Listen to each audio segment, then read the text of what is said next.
Andrew Neil has lashed out at an SNP activist who suggested it was time to move on as the country honored its Battle of Britain heroes. Ruth Wishart sparked outrage when she posted her controversial views on social media. The journalist and broadcaster tweeted, "World War II finished 75 years ago. None of the Battle of Britain pilots is still alive. It's not dishonoring their memory or any sacrifices to think it's time to move on." BBC political heavyweight Mr. Neil was quick to respond with a savage put down. He tweeted, "Indeed, any chance you and your party might move on from the Battle of Bannockburn, 1314. I don't think anybody who took part in that is still alive either." Ms. Wishart was then forced to apologize for her initial tweet after being told one of the flying aces who protected Britain in 1940 was still alive today. She said, "Sincere apologies to Battle of Britain pilot John Hemingway who is still alive at 101. I suggested none were, and got that wrong."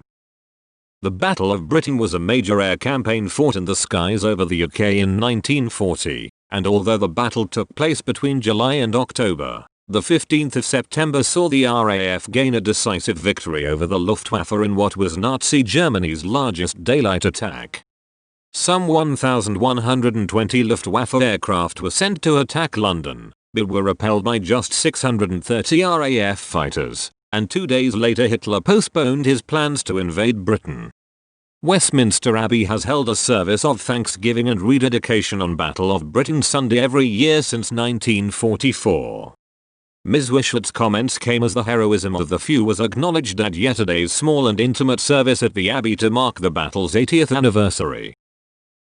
The annual service usually attracts around 2,200 people as the UK remembers the first battle in history fought entirely in the air during the Second World War.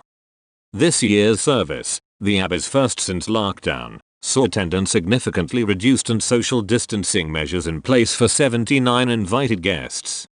Chairs for the guests, who were all wearing a face covering, were placed at the transepts of the church close to the altar. Each chair was spaced out 2 meters apart to allow social distancing, with protective plastic screens separating the north and south transepts.